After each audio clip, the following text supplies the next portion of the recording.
తెలంగాణ రాష్ట్రం కోసం పోరాటం చేసిన ఒక కార్యకర్తగా కేసీఆర్ గారి సైనికుడిగా స్వచ్ఛమైన మనసుతో నిర్మలమైన హృదయంతో స్పష్టంగా నేను గతంలో చెప్పింది మళ్ళీ చెప్తా ఉన్నా. తెలంగాణ ప్రతిష్ట పెంచడానికి, హైదరాబాద్ బ్రాండ్ ఇమేజ్ని అంతర్జాతీయం చేయడానికి, హైదరాబాద్ని ప్రపంచ పటంలో నిలపడానికి ఆనాడు రాష్ట్ర మంత్రిగా ఎన్నో ప్రయత్నాలు చేశాం. ఆ ప్రయత్నాలు చాలా మేరకు ఫలించి హైదరాబాద్, తెలంగాణ భారతదేశంలోనే ఒక ప్రధానమైన నగరంగా ప్రపంచ దృష్టిని ఆకర్షించే స్థాయికి తీసుకొచ్చే విధంగా పనిచేశాం. మేము 9.5-10 ఏళ్ల కాలంలో మా ప్రభుత్వం ఉన్నప్పుడు మా బావమరుదులకు 1137 కోట్ల కాంట్రాక్ట్లు చేయలేదు. మంత్రిగా నేను కౌన్సిల్లో కూర్చొని, కౌన్సిల్ ఆఫ్ మినిస్టర్స్లో, క్యాబినెట్లో కూర్చొని నా కొడుకు కంపెనీకి కాంట్రాక్ట్లు ఇచ్చుకోలేదు. లేదా నేను ల్యాండ్ క్రూజర్ కార్లు కొనుక్కోలేదు. ఆ పనులు రేవంత్ రెడ్డి గారు, ఆయన మంత్రివర్గ సహచరులు, ఆ సాగు తెలివితేటలు, ఆ అవినీతి తెలివితేటలు వాళ్ళకే ఉన్నాయి. నేను 50 లక్షల రూపాయలతో ఎమ్మెల్యేలను కొనుగోలు చేయడానికి పోయి దొరికిపోయిన దొంగను కూడా కాదు. నేను నిఖార్సైన తెలంగాణ బిడ్డను.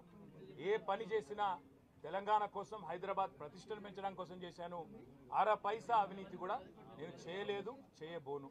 సరే, ఇవాళ ఈ కొంచెం ఉర్రకుండా ఆగలుగుతారా? ఇవాళ కొంతమంది అర్థమయ్యి కాని వాళ్ళు, తెలిసి తెలియని వాళ్ళు ఏదో కొంత బురద జల్లి తాత్కాలికంగా మీడియా మేనేజ్మెంట్ ద్వారా రాజకీయ పబ్బం గడుపుకోవాలనుకునే కాంగ్రెస్ వాళ్ళకి నేను చెప్పేది ఒకటే, నిజం నిలకడ మీద తెలుస్తుంది. మీరు ఇవాళ చల్లే బురద ఎట్టి పరిస్థితుల్లో మా దృష్టి ఏదైతే కేంద్రీకరించబడిందో దాని నుంచి తప్పించలేదు. మేము మాట్లాడుతూనే ఉంటాం, కొట్లాడుతూనే ఉంటాం. గత సంవత్సర కాలంగా విద్యుత్ ఛార్జీలు పెంచవద్దని కొట్లాడింది టీఆర్ఎస్. లగచర్లలో నువ్వు రైతులను జైల్లో పెడితే అడ్డుకున్నది టీఆర్ఎస్. నువ్వు హైడ్రా పేరిట ఇండ్లు కూలగొడితే అడ్డుకున్నది టీఆర్ఎస్. 6 గ్యారంటీల అమలు నువ్వు చేయకపోతే నిలదీసింది అడుగడుగున కేసీఆర్ బృందం. తప్పకుండా మా దృష్టి మేము మళ్ళించాం. నువ్వేదో నా మీద కేసు పెట్టి నన్నేదో చేసి దానివల్ల మా పార్టీ క్యాడర్ను, మా నాయకత్వాన్ని నువ్వు దారి మళ్లింపు, దృష్టి మళ్లింపు దిశగా ప్రయత్నం చేస్తాను అనుకుంటున్నావు రేవంత్ రెడ్డి. అది నీ వల్ల కాదు. ముమ్మాటికి నువ్విచ్చిన 420 హామీలు ప్రశ్నిస్తూనే ఉంటాం.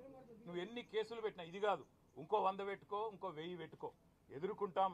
న్యాయస్థానాల మీద, ఈ దేశంలోని చట్టాల మీద, భారత రాజ్యాంగం మీద మాకు సంపూర్ణమైన గౌరవం, సంపూర్ణమైన విశ్వాసం ఉంది. నువ్వు ఏ ప్రశ్నలన్నా అడుగు, సమాధానం మా కాడ ఉంది. ఎందుకంటే మేము నిజాయితీగా ఉన్నాం. నీలాగా లుచ్చా పనులు చేయలేదు, నీలాగా తుచ్చపు పనులు చేయలేదు, చేయబోము.